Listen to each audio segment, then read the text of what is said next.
The Hadzabe tribe, one of the last true hunter-gatherer communities on Earth, has lived in the remote regions of northern Tanzania for tens of thousands of years. They are believed to be direct descendants of some of the earliest humans, maintaining a way of life that dates back to the Stone Age.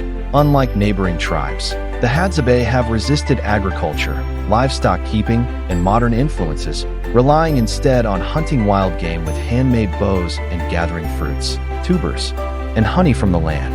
Their language, filled with distinct clicking sounds, links them to some of the world's oldest linguistic traditions.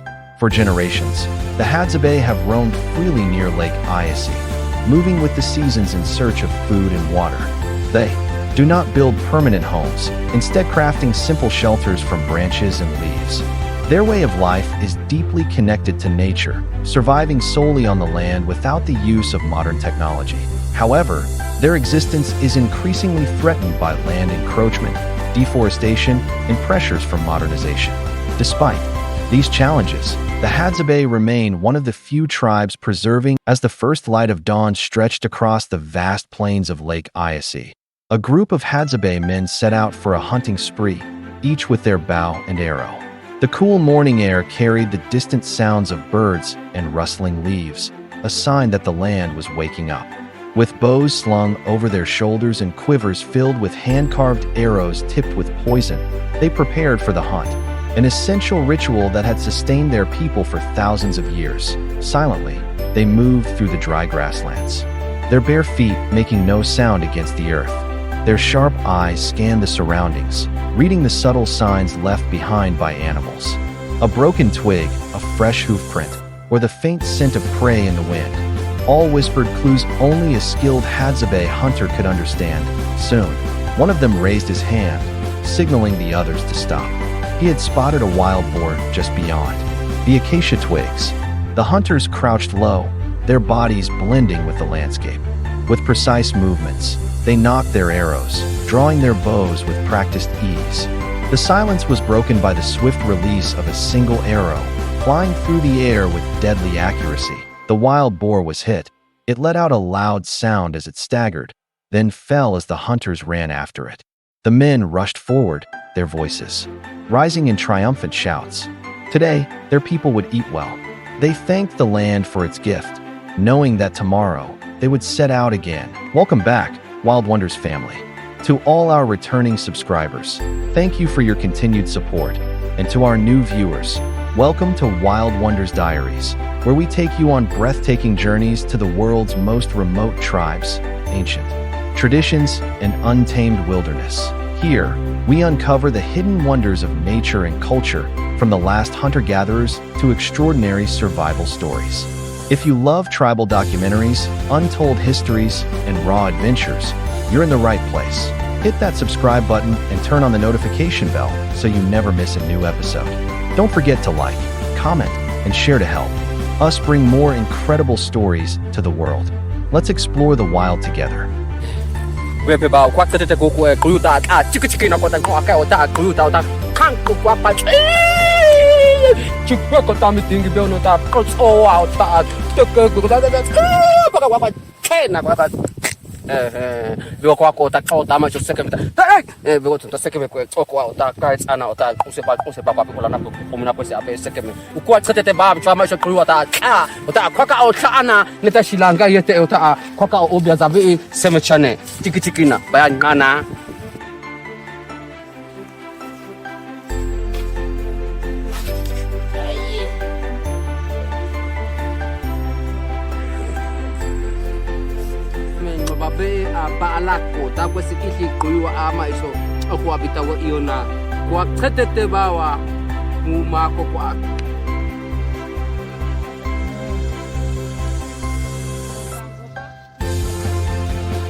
As the sun climbed higher into the sky, casting long shadows over the dry savanna, the Hadzabe hunters carried their fresh kill, searching for a suitable place to rest and prepare their well-earned feast.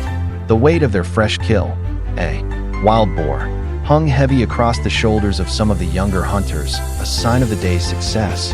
Their successful hunt had ensured food for their families. Their spirits were high as they walked, their bare feet moving effortlessly over the cracked earth, weaving through thorny acacia trees and dry brush. They soon found a clearing beneath the shade of a giant baobab tree, a sacred place where generations of their ancestors had gathered to eat, tell stories, and share the bounty of the land.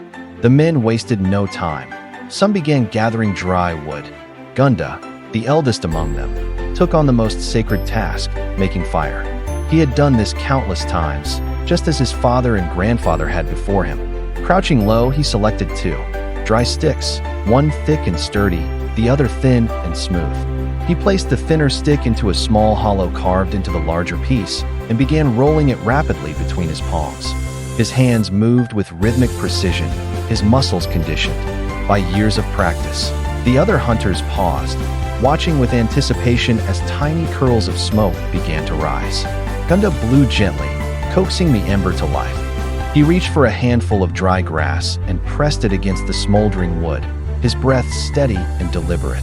The flame flickered, then grew, licking at the twigs and small branches he fed it. Within moments, a small but powerful fire crackled in the heart of the clearing, its warm glow casting flickering shadows against the tree trunks.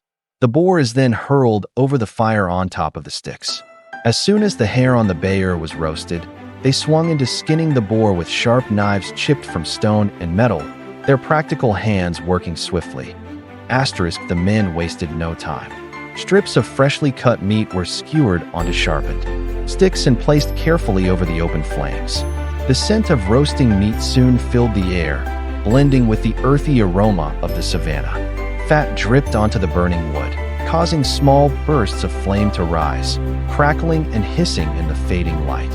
As they waited for the meat to cook, Tico, one of the more animated hunters, seized the moment to relive the day's hunt.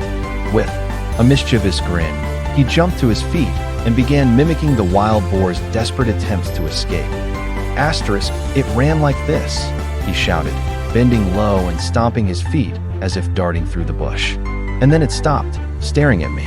With wide eyes, he widened his own eyes comically, sending ripples of laughter through the group. Then, he let out a deep, guttural cry, shaking his body dramatically as if reliving the moment the boar had been struck. "Yawa? Yawa," he bellowed, shaking his head and stumbling in exaggerated panic, imitating the beast's last moments before collapsing. The hunters erupted into laughter, some clapping their hands, others wiping tears from their eyes. Even Gunda, usually a quiet observer, chuckled as he turned the roasting meat over the fire. The first pieces were ready, their outer edges crisp and golden. The men tore into the meat with their hands, savoring the smoky, rich flavor. It was not just food, it was survival, tradition, and a reminder of their deep connection to the land. As the fire burned steadily, the men continued to eat, talk, and laugh, their voices blending with the sounds of the night. The distant call of hyenas, the rustling of wind through the dry grass, the steady crackle of burning wood. This was the life of the Hadzabe, wild, free, and deeply in tune with the rhythms of nature. No modern world could replace the feeling of sitting under the open sky, sharing food with brothers.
As the sun began to set over the vast plains of Lake Eyasi, the Hadzabe hunters made their way home.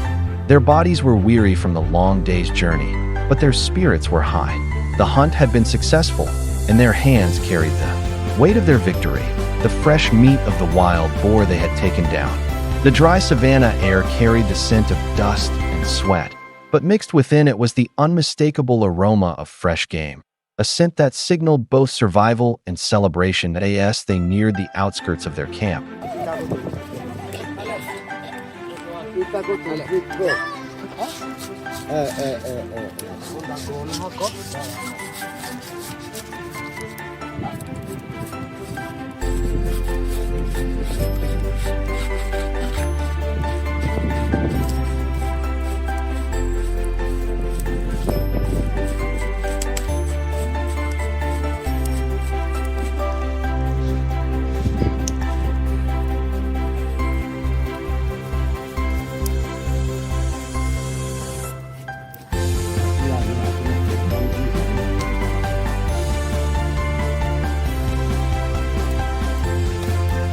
the sound of laughter and chatter grew louder.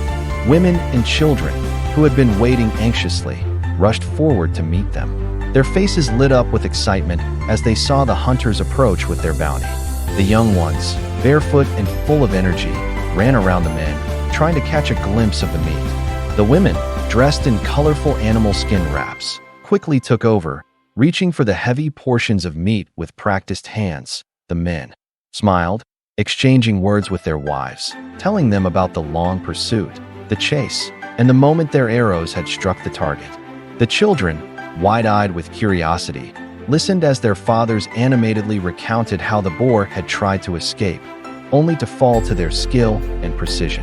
Some of the younger boys, eager to one day become hunters themselves, mimicked their fathers' movements, pretending to pull back invisible bowstrings and shoot at imaginary prey. The meat was swiftly divided.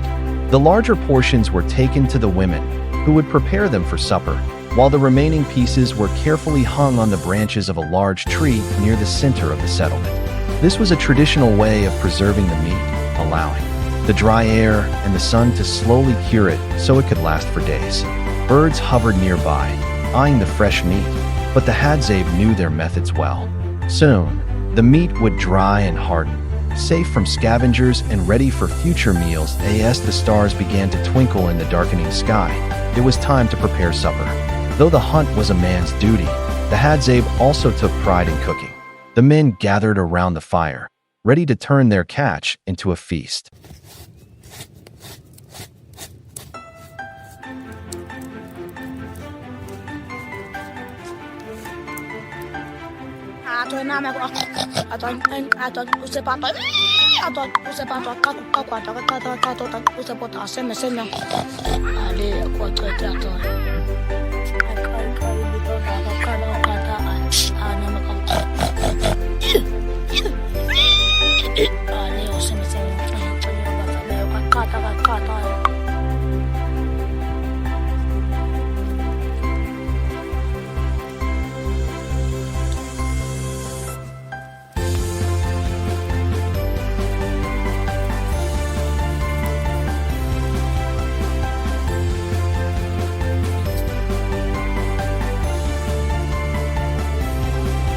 One of the elders, Gunda, took charge, giving orders to the younger men as they worked together. The pot was placed over the fire, its blackened surface bearing the marks of many meals before it. Water was poured in, followed by the freshest cuts of meat, sizzling as they hit the hot metal.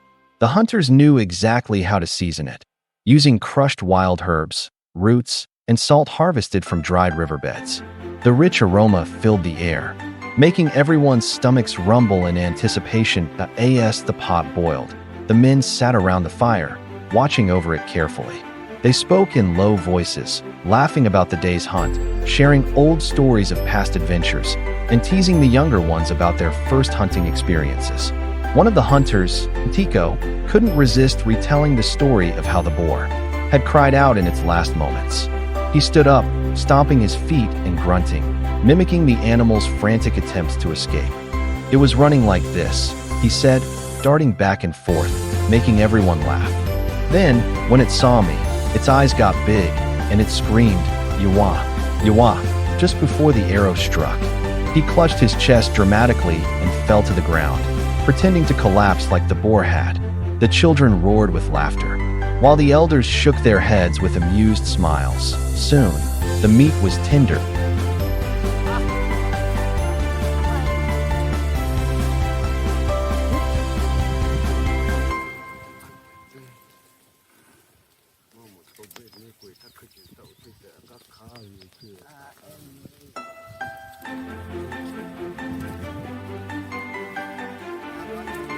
Koko, sema mama nako. Kobito.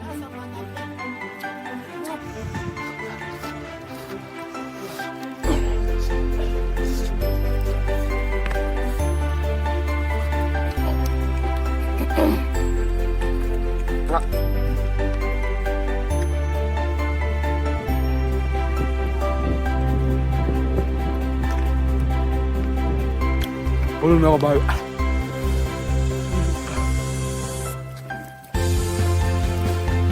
The broth thick and rich with flavor. Gunda began to pick out the meat from the pot and pass them to the other elderly man. Asterisk, the younger men carefully lifted the pot off the fire, and everyone gathered around with wooden bowls. Steaming pieces of meat were served as they ate. The fire crackled, sending sparks into the evening sky. The hunters, their wives, and their children sat together, enjoying the food and the warmth of each other's company.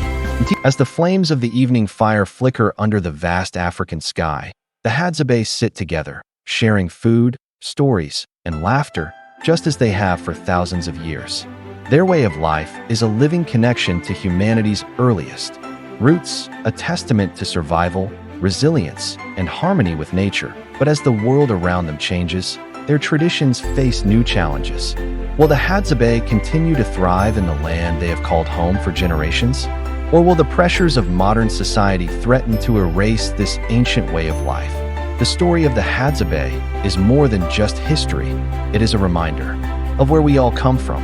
And it is a story that must be told, shared, and preserved. That if you found this documentary insightful, help us bring more incredible stories like this to the world. Like, comment, and share this video to spread awareness. Subscribe to our channel and turn on notifications so you never miss our next journey into the wild.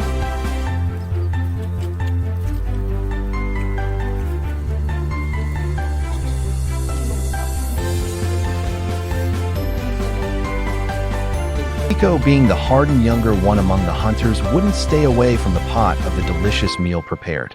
He went and scooped some broth from steaming pot with a native cup and sipped while smiling and feeling happy. It was gatherings like these that reminded them of their bond, not just as hunters, but as a people connected to the land, to their ancestors, and to each other.